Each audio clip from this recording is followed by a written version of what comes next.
pages or build them with, you have your stack of code.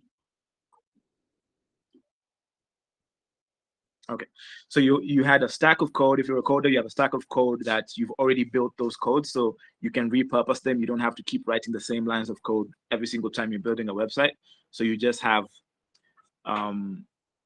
you have like you have a structure that's stored. You have a library. That's the word. So you have a library of code that you can just keep using whenever. So that's how it was for me starting out and building everything. And I remember there was no AI. You wanted content, you write it. You wanted ideas, you research. You wanted code, you code it. And yes, I did all this, but what I learned also is that websites are not businesses. People think that if you build the thing, success follows or attention follows. No, you could not be further from the truth. A website without traffic, without the distribution, it's just a website. It's just information on the internet. A product without attention is just an invisible product. You might as well have it in your house. Now, especially this day and age, when everyone can build and it's not hard to build. So what is the asset when that's something that almost everyone can do in their fingertips? Like the asset right now for me, I think is the attention. Can you get people to care about what you're doing? Stories, which we're going to get into, I think allow us to be able to curate and engineer attention. That's why stories are going to become very powerful, I think, going into the future. Can you get people to stop? Can you get them to listen? Can you get them to care? Because nothing else matters, I think.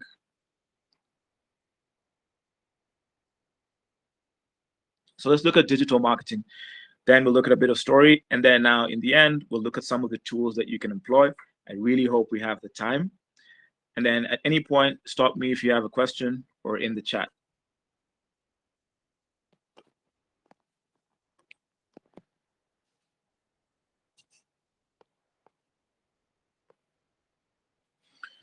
So let's look at this hidden machine, or I call it the digital marketing. For me, it's more about behavior engineering when you talk about digital marketing. We're looking at traffic, meaning where are people located? Like, are they in a group? How did you get to this call? Basically, that's traffic. And then you have a funnel, so where you lead them through, what's the journey for them? And then what are you trying to essentially do when you're doing your digital marketing? You're trying to build trust with your clientele. And then from there, you're trying to lead them to an offer. You're trying to lead them to your product. And what you're trying to do at that point is to convert them into a sale. After that, you're trying to scale that entire system once you find that it's working. So the people I worked with, and we're making serious money just doing this digital marketing. And I mean serious, like big houses, crazy freedom. And I kept asking, what exactly are they doing? Because I'm just building websites. So how is this translating into Lamborghinis? Because it wasn't translating for me. For me, it was just translating into like $50 a website or something like that, I think at the time. But clearly, building websites was not where the money was. And then I saw it. The website was just a front for the business. The real business is actually behind the scenes. It's in the funnels. It's in the data. It was in how we tested every single ad online. It was in how people behaved when they read one of our ads, and then us being able to track that data. That's pretty much digital marketing. It's not just posting, it's not just ads, it's actually engineering the human decisions online. If you understand what makes people click on that video, Mr. Beast is pretty good at this. So if you know Mr. Beast, he studied how people relate to thumbnails and content retention based on just how much people watch in the beginning. And so he started engineering his content so that he can keep people on the platform and engage with his content longer and longer. That's digital marketing.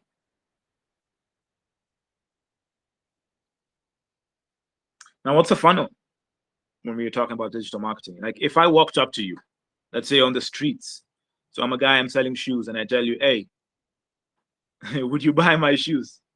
Buy this shoe, like it's a Jordan, 600 Kenyan shillings, or let's say 6,000 Kenyan shillings, buy my shoe. Are you going to buy? Of course not. Like, why? First of all, are you even in the market for shoes? Do you even want the shoe that I'm selling you? Do you even trust that the shoe I'm selling you is actually a real shoe? Let's assume it's a phone. Like, do you trust it's a phone? I've been scammed, guys. I've been scammed in town. I'm not sure if you guys have seen these scams when you go to town, some guy pulls out his jacket, he removes a real phone, he shows you, oh, look at this iPhone 17. Like, I'm going to sell it to you for 15,000 Kenyan shillings.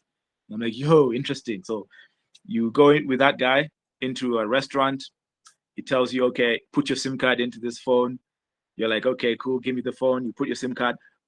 All he's doing is building trust with you at that point before he executes this big scam.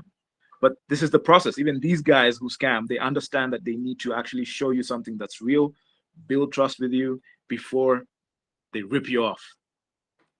So anyway, this was a S3 had just come out at the time, and I saw the real phone. Then I gave him back, I removed my SIM card, gave him back the phone, put the SIM card back in my phone. I think during this process, he exchanged the phones, gives me the fake phone. Then I pay him the money. And then from there, he goes and I go with the fake phone. So I just put it into my pocket immediately. I don't want to check it out. I go and enter the first matatu I get. I sit in there. I'm like, okay, now let me take out this phone because I'm not sure who that guy is and whether he's going to follow me. I take out the phone and it's a brick phone. It's a display phone. Yeah. One of the most humiliating moments. And then, you know how crazy this story is? This was not the first time. This was and it has happened more than twice. So that should tell you just how much, if you know how to do trust, even if you've been burnt before, people can still get you if they know what they're doing. That's how strong the process of marketing can be. So people just don't buy because they see, but they buy because they believe. Like, and the funnel first is meant to build your belief. You take people from the traffic. You've seen the process. You take people from the traffic. You send them to a landing page. I'm not sure how strong your digital marketing knowledge is, but I just want to go through it on a high level. So there's traffic. You send people to a landing page. A landing page can be a page that you're offering someone something for free, maybe in exchange for their phone number or exchange for their email address. For example, let's say you're trying to lose weight. The landing page could be, hey, get access to my 30-day diet plan, which has 30 days worth of curated diet, blah, blah, blah. And then someone's like, yeah, this is value. They give you your phone number, they give you an email. That's a lead. What you can do with this lead is you can put them into an email sequence, you can phone them, or you can just get them into a campaign where you now build the trust and you nurture them. After that, you can take them to the offer. From there, you can scale, take them to an upsell. This is the entire digital marketing system that people do. And if you want to look at this, go into a big brand and go through their funnel. You don't have to buy anything, but just go through it and see exactly what happens in a span of 15 days. How many touch points that brand is going to have with you. So Value creates interest. That's why we have it. Now, I'm going to go into the next slide. I think this is exactly what I've talked about. Behind every sale, what you're really looking at, especially if it's on the digital side, you're looking at an ad. Most of the time, we just focus on the ad, and then you're trying to get people from an ad. You're trying to get them to buy the product. But that's the same as going onto the streets and then me just coming in front of you and telling you, hey, take a look at this shoe and buy it right now. So if you're doing the same thing online, don't be surprised if you don't get the results that you're looking for. But take a look at what you're seeing on the presentation. This is the exact process that you should be looking to follow, or the system that you should be looking to build if you're trying to create a digital marketing system that will actually bear fruit. Ad, landing page, lead capture, email nurture, or phone call nurture, then an offer. If they don't buy, you send them to an upsell or a downsell. If they do buy, blah, blah, blah. And then you can retarget them, and then they become a repeat buyer. I really wanted to talk about retargeting because this is where there's some depth in digital marketing. And then from there, we'll go into the next thing I wanted to talk about. So have you ever had those ads which follow you on the internet?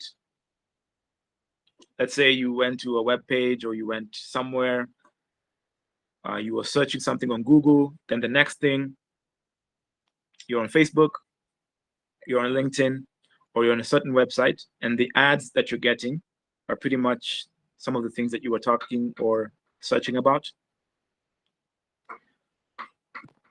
Thumbs up on the chat if that's an experience you've had. And if you have had that experience, what those are, they're called targeted ads or retargeting ads. Now, how this works in the digital marketing space is these platforms that are used for marketing, like Google, Facebook, LinkedIn, X, they have a thing called a pixel. A pixel is a tracking ID that they give to people who build sites, who build websites, and those advertising platforms are able to track your digital footprint while you're moving through the digital world. What they do with that information is that they collect data of what you're searching, what you're looking at, sometimes even what you're speaking. Even if you're using maps where you are, they can tell, like, okay, you're in this country, we can show you this ad from Safaricom because you're now close to Nairobi. And that data is what now advertisers can use to target individuals. So you can create very, very specific ads, highly targeted on these platforms because they have minute data points on every single individual who uses the platform on a consistent basis. The beauty about this, if you're running a big brand, is you don't only have to retarget someone, but let's say you had 10 people buy a product from your website. All those 10 people are also data points, and those platforms can create something we call lookalike audiences, meaning an audience that looks and behaves specifically like the 10 people who bought your product or signed up, or whichever metric that you want to create the lookalike audience on. That's what you can do with the advertising platforms. First, you collect data. You just you burn a bit of budget on getting like 10 sales. From there, you take the people who bought, and then you only hyper-focus on the behavior of those 10 people online. And then platforms like Facebook, Instagram, LinkedIn, they will look specifically for those data points. And they will only show your ads to those types of people. And that's where you can begin to like scale your business, because you'll spend way less on the advertising because it's only looking for people who match a certain behavior. So I'd say in terms of digital marketing, like I'm going to cut it off there and go into the next thing. But that's how the people I was working with and working for as well, were doing big numbers in terms of e-commerce and just selling products online. For me, what I learned was that data is the gold mine when you're online. That's what also AI is feeding on. AI is just feeding on data and then spitting it back to us when we need it.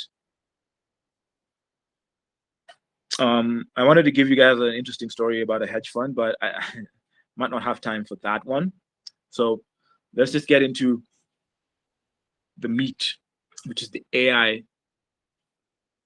specifically. Allow me to go into that.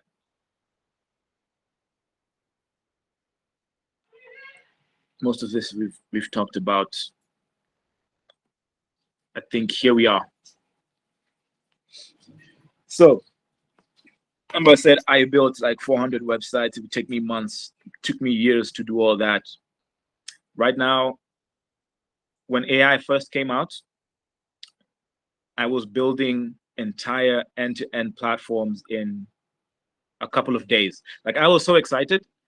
I would stay up 3 days, almost 3 days, like no sleep, just building. I'm like crazy. I'm hoping no one finds out about this. Let me just build as many platforms and start scaling them. Right now, it can take 8 minutes. It's one prompt. You can do one prompt, got an entire platform built. Granted, you kind of know what you're doing in terms of tech, but even if you don't, it's very easy to learn. Trust me, so easy.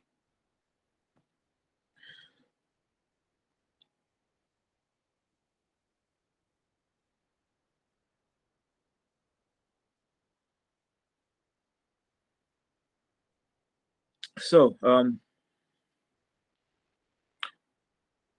this is a deck just showing how I'm using AI currently. My execution time is pretty much compressed. Even when it comes to creating a deck like this, I just need to know my talking points, what kind of pictures do I want in the background, and then I'm like, yeah, create this PowerPoint, done. You can do this in Canva. You can create entire proposals in Canva. Pretty much things that you are not generating money for you, and they're like taking a lot of the time in your organization, in your workflow.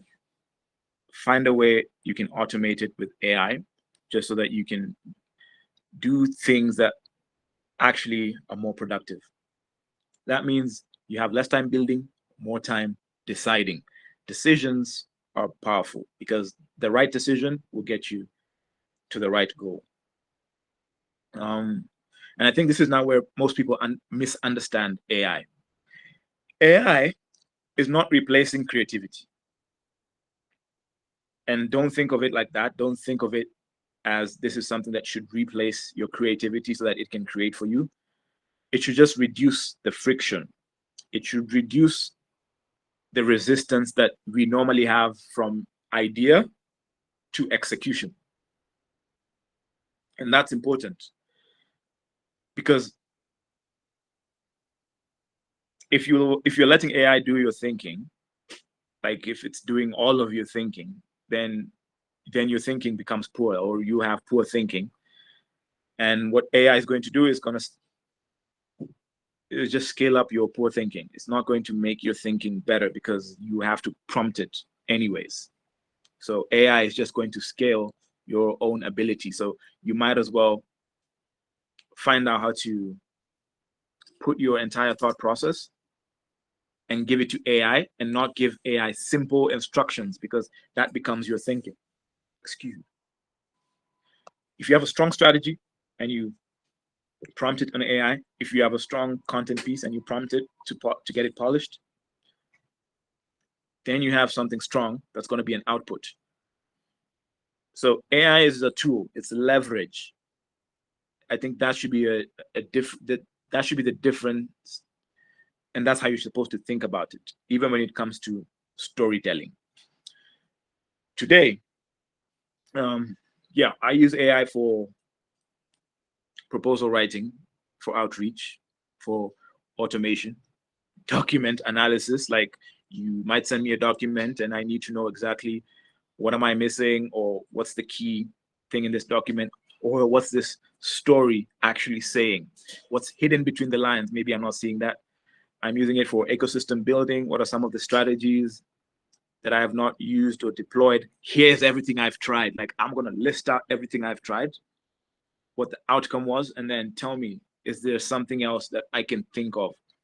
And if I like the idea, then I push. Marketing intelligence.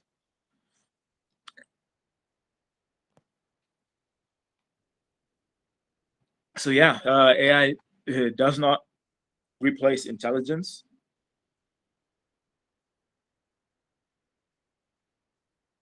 But if you know how to organize intelligence, to me, I think you're probably going to sit on an asset, because right now AI is organized data. It's not really organized intelligence. It's organized data. It's AI. AI is all the data that exists in the world is fed into a system. AI is a structured output of that data. Now, if you want AI to work well for you, then you need to organize the information that comes from AI so that you can have intelligent data, or you can have organized intelligence each time. That becomes the output that comes from AI. It's well-organized output, and that is determined by the prompts that you give it. So you're a weak thinker and you have AI, just faster confusion. If you're a strong thinker and then you get AI, you get accelerated execution, because it just tells you even something along the lines of what you're already thinking of doing. And so it just confirms the bias, and boom, you're able to move forward faster. All right, so let's get into how all this can tie into storytelling. To be honest, my storytelling is not at its peak or even close to that. I want it to get there. I wish for it to get there. In the events that I've had the privilege of planning, last year and the year before, we had a speaker, movie star by the name Peter Macon. Now, Peter Macon has acted in the Kingdom of the Planets of the Apes as the ape Raka. So you can go check him out. And he came for a conference. He was really interested in the idea of us impacting the creative economy and teaching them just how to act at a high level, and what's needed for us to get to the Hollywood level. Even though he didn't like the idea of us going to the Hollywood level, he liked more of the idea of us creating an ecosystem where Hollywood comes to us. So that's other things that I've learned from him. But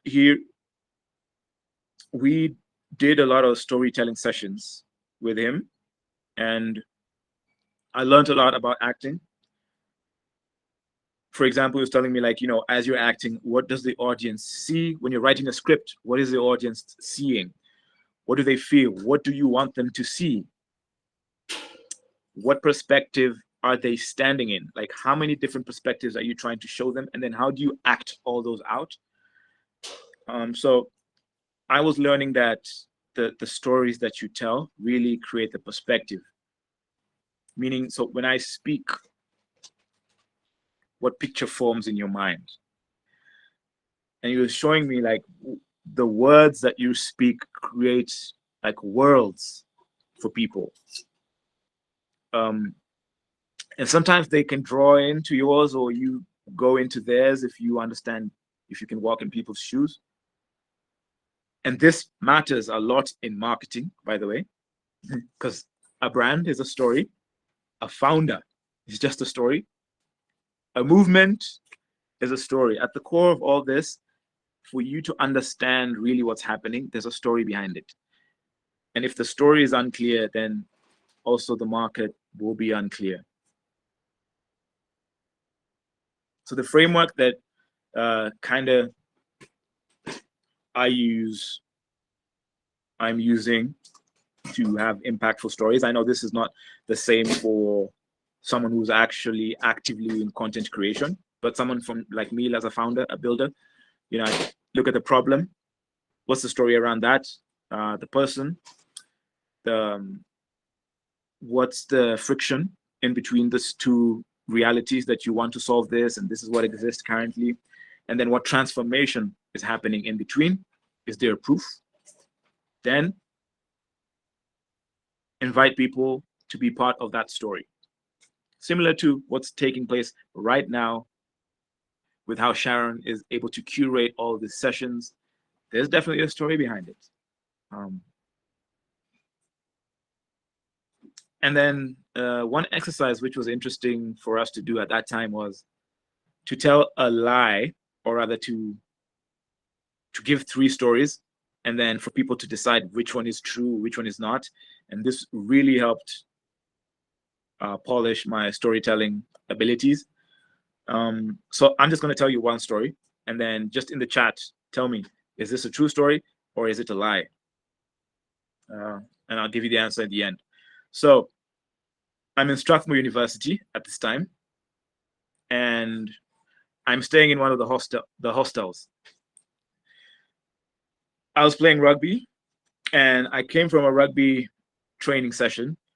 I'm tired, like I'm really tired. I'm hungry.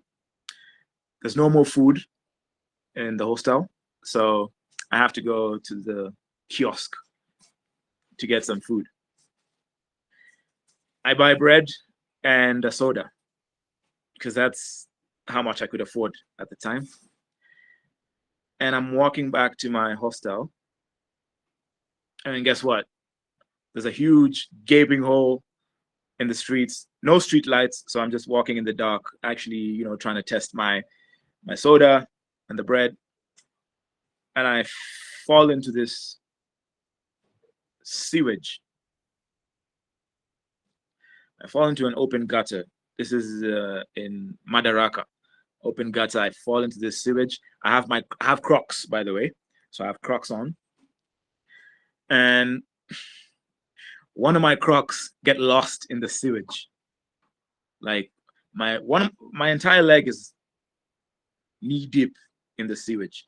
My Crocs get lost in the sewage, and I'm like, oh, I have to go back into that hostel. I don't think I'm going to shower without any slippers. I don't have anyone to borrow slippers from. So what do? I dig through the sewage to actually find my Croc so I can actually remove my entire leg with my Crocs. Mind you, my hands are like this because I'm trying to hold on to my dinner because I need that food.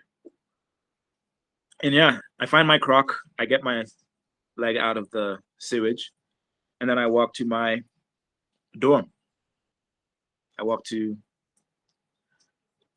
back to the hostel, into my room, wash my feet, my legs, and boom, have my dinner, and life goes on. So tell me, is that a true story or is it a lie? Tell me in the comments.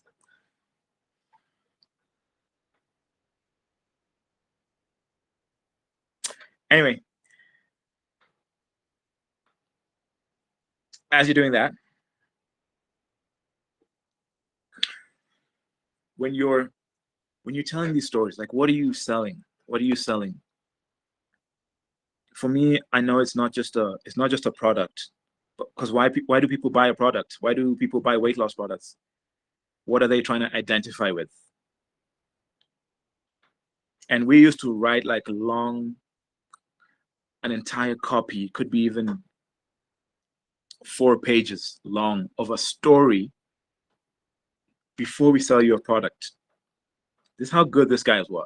Like, you would read a story. Some people would like make an entire video, 10 minutes long, about how this person lost weight, how their life was, and the health risks. And from that, an ambulance came, pick them up. They were in the hospital, in ICU, and then they had another chance back to life. And then guess what? They made like a decision that they're going to change their life and start using this product. And guys can go deep when it comes to marketing. Some things not true, by the way. like completely made up. And but that's on the ethical side. We're not going to talk about that. What else? I mean, status. People identify with status, relief, hope, transformation. So a story is not just selling a product and saying how good the product is. It's selling a belief that people have, a version of themselves that they want to identify with. That's the power of stories. So when you're looking at AI, let's bring this home. Let's look at ChatGPT. What is it best for? Specifically on content creation side, I think idea extraction, just validating the idea that you have, building a narrative. If this takes you like 10 years to do, like you can do it a lot faster, trust me. Audience perspective. If you're not able to think from 4 or 5 different perspectives, I think AI will really help you get that. And if you become good at it, like it can become second nature. AI can help cultivate that and just sharpen the message that you have. So what is bad for me, if you're using AI, is to say, write me a caption. A good way to do this is say, I'm selling a fitness program for busy mothers. Extract the emotional pain points that they face daily, what they fear most, what transformation they secretly want, and then rewrite my entire offer as a story. Why? Because stories begin with understanding emotion. So that's how I'd use ChatGPT. If you're trying to craft something, I'd really go deep with the prompts that you have so that you can get the most value out of the tool that you're using. Other tools that you can use, just for me to run them quickly, you can use Miro for story mapping. Basically, what's the current state, what's the problem, what the stakes, the journey, the transformation. It will help you visually map your stories. For example, a founder has an idea, but they don't have capital. And then the market rejects them. So they learn about positioning, then they refine their story, and then they begin to get traction. That's already a story. You get it? Then there's a delivery tool that you can use, which is Descript. Powerful for like podcasts, speeches, content editing, vocal clarity. How to use this? I think you can record yourself telling a story. Then you can watch yourself, like where do you rumble? Where do you lose tension, or where do you lose attention? Where does the emotion drop? Where do you have your filler words like all the ones that we use?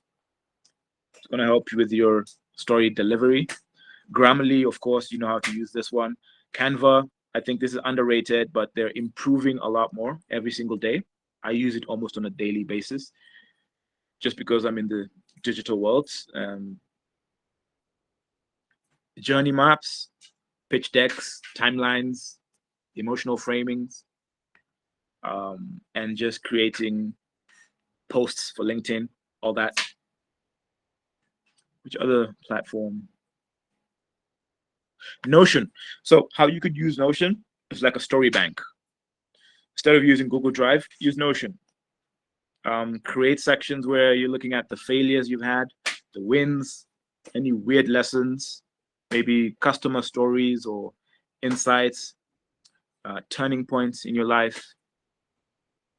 I think most people forget the best moments of their life, like their best stories, and being able to store them in a place like Notion can really help you in the future when you have to recall those stories.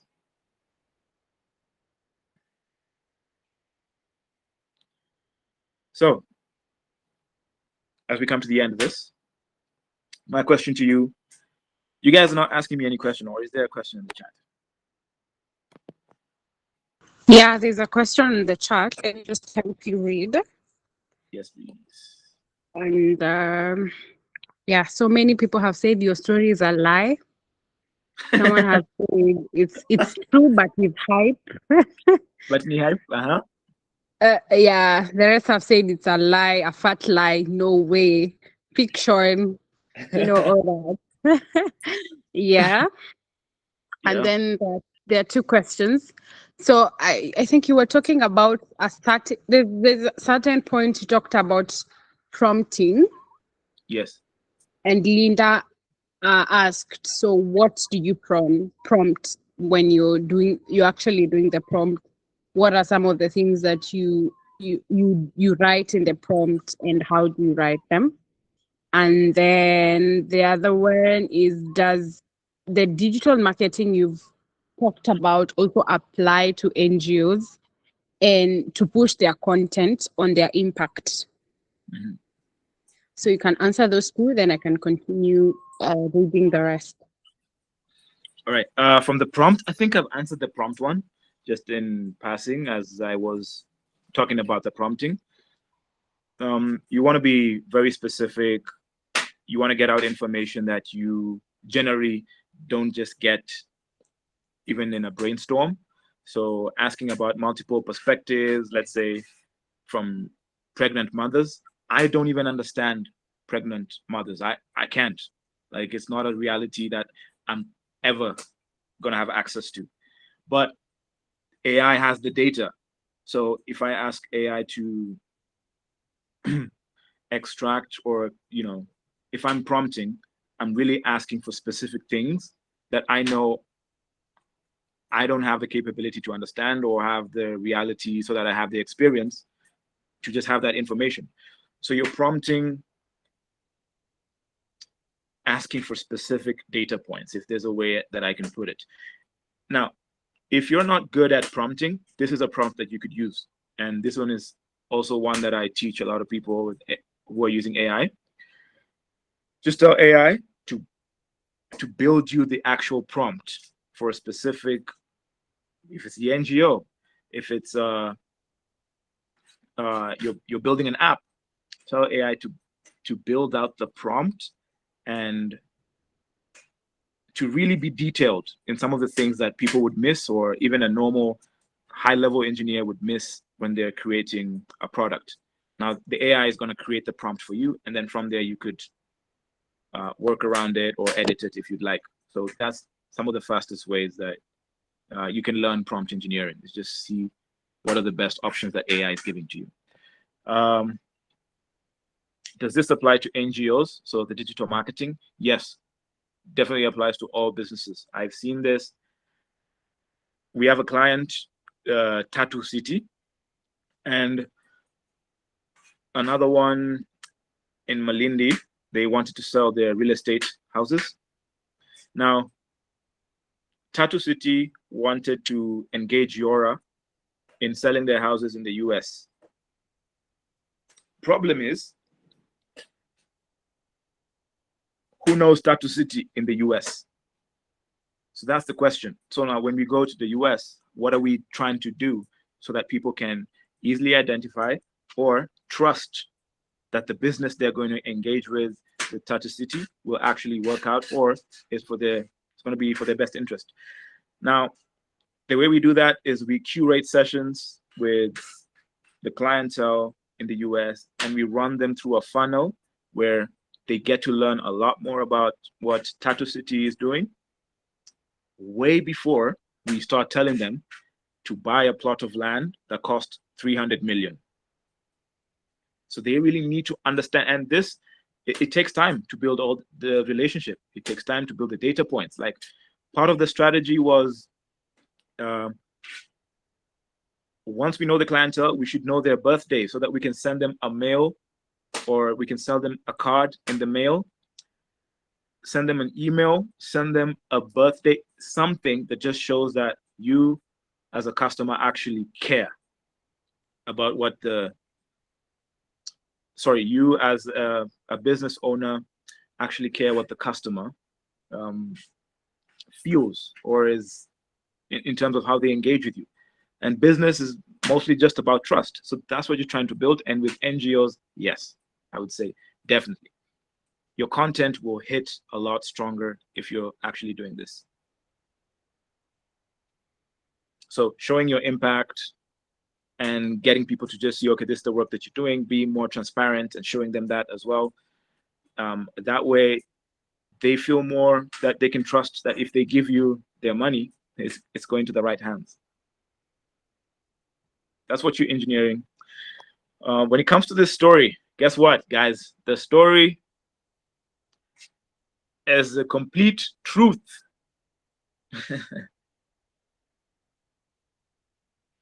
It's the truth. No way. Really? Yeah, I refuse to believe that. it's the truth. It's interesting storytelling. Yes, you could say. Then you're a very good storyteller. You could say maybe it's not actually exaggerated. That's what happened. Except what I've done for the story is I've hyper focused on specific areas which could be maybe humiliating or just completely disgusting. And yeah, just really use that to pull your audience.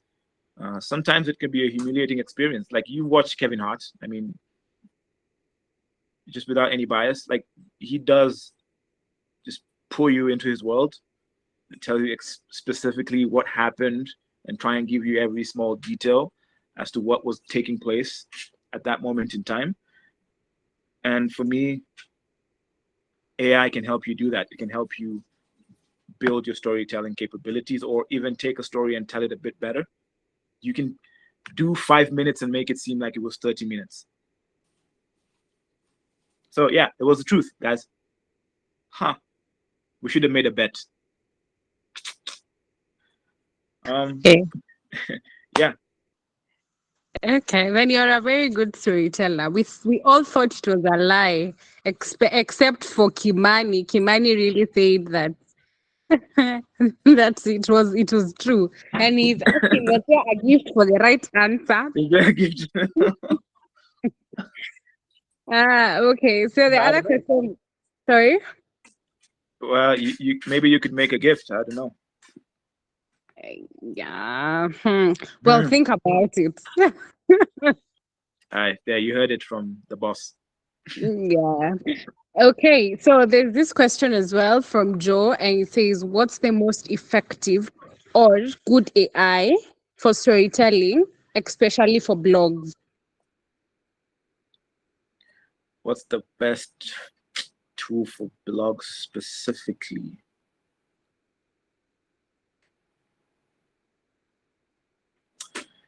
I don't think there's right now, from my experience, I'm not seeing any one tool. There's one called Answer the Public. But this will help you get story angles. Help you. I think this is mostly AI for business. You know, my niche also is mostly a business side of things. So which one, I think, in my opinion, I'd still lean heavily on OpenAI, meaning ChatGPT, and Cloudy, except that you just have to become good at prompting, because sometimes they do hallucinate like crazy. So I'm not sure we're at the level yet where I can tell you exactly which tool is the best. And then plus, there are about 10,000 tools which have been built as of last year, 2025. End of last year, there were about 10,000 tools, AI tools, that every Tom, Dick, and Harry Potter have made. So text me. Maybe I can do some research and come back with an answer. Whoever's asking, just give me a text. I'd like to find out as well, and then come back to you. Don't want to lie. All right. Thank you, Mika, for that. I can't see any more questions in the chat box. Yes. So one thing that is really coming out clearly, especially when it comes to digital marketing, is what is it that you tell the public, and how do they relate with it, and can they see their needs in whatever story or in whatever post that you share it. Yeah. And yeah. So I think that is what is really coming up clearly, and for us to be able to tell our stories well, to be able to get our content moving and running in the social media. We really need to understand what is it that hooks the public to us, and what is it that we tell the public. Can they see themselves in your ad? Can they see themselves in? Can they see their needs in whatever you're talking about? And for the longest time, I've been trying to figure out, but I think that's the only way. Yeah, legit. And how this is how I've started employing exactly what you're saying is just being authentic, because there are a lot of people who will just relate to exactly my experience because I'm just authentic about it. And yeah, that will take you a long way for sure. Because it's just, do other people relate? That's it. Yeah. All right. Any other question? Any other question from us that we would like to hear? So Kimani says, I'm transitioning from an NGO environment to marketplace digital marketing. I can say it's not easy. Great at storytelling and impact narration, but now on selling the conversation into sales is something I am learning. Okay. Any input on that? Yes, again, if you're good at storytelling, you don't have to do sales. I think that would be my takeaway. So become very good at storytelling, that people sell themselves through your story.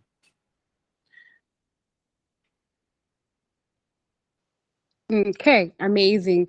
And I just love the way you put it clear and simple. You just don't have to overthink it. Just do you sell your story, sell whatever you want to, like, let people.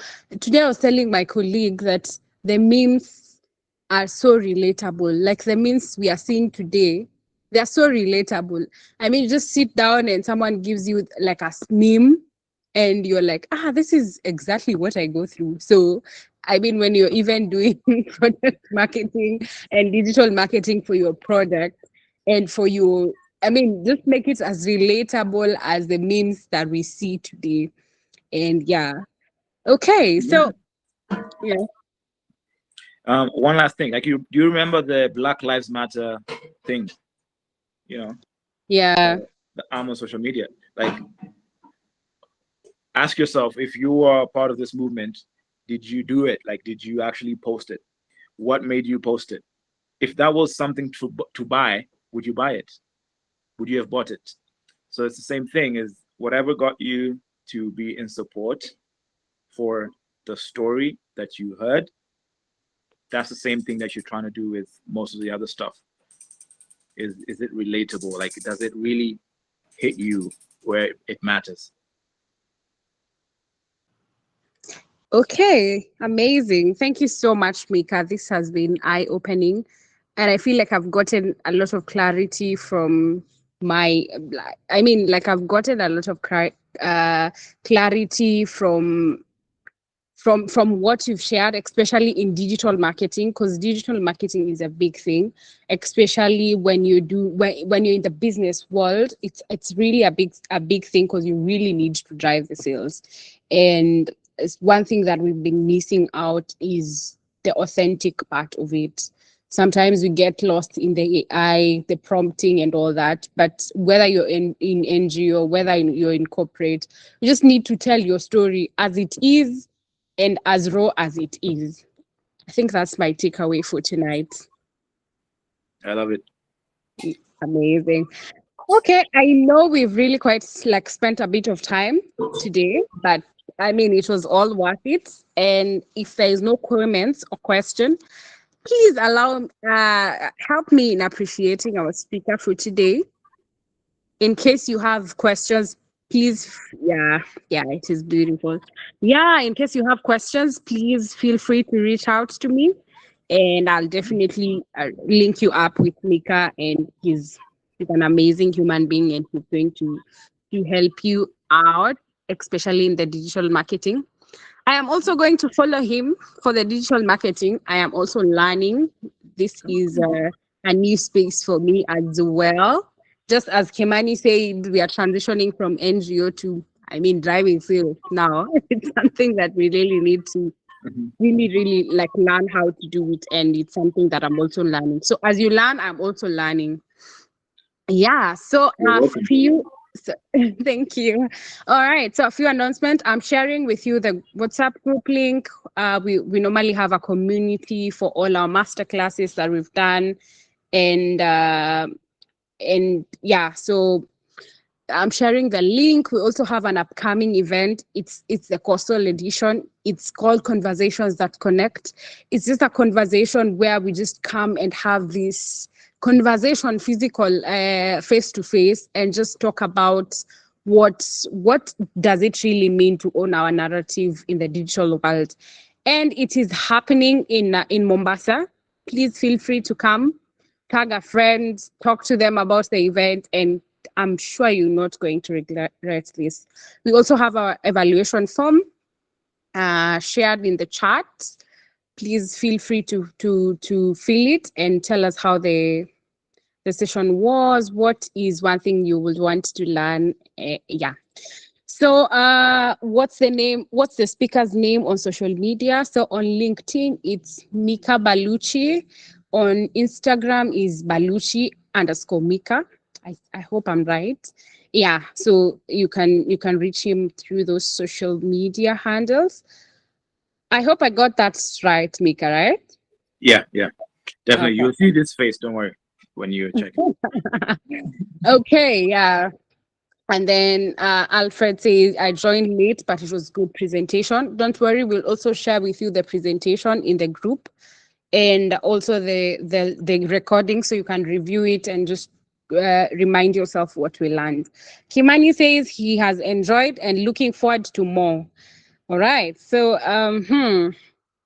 it is good to have all of you here, guys. It's always an amazing evening with all of you.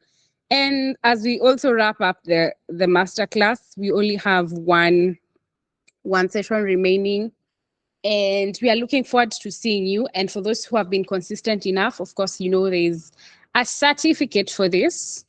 Yeah, so we are really looking forward to having you for a physical event in Mombasa. We are ready to have you, and amazing conversations will be there, networking will be there. And of course, Mika will be one of the speakers, if not the speakers, of course, the panelists in one of the panel discussion. And let's just come and continue the conversation as well. And to Mika, thank you so much for joining. It has been an amazing session, eye-opening, and a lot of learning. Thank you for inviting me and having me. And you guys were great. Thank you. Thank you so much. Aura, how much is the registration for the Mombasa event? So we have different tickets. It's going for Alibad. I think Alibad should be ending by around 5. Going for 800, and then there's 1,000, and then there's 1,500. So be sure to check them out. Please fill the link, the event registration link, and then more information will be shared there. Amazing. So let's call it a night, guys, and see you in the next one. Peace. Bye bye. Bye bye. Good night. Good night, everyone. Thank you for joining.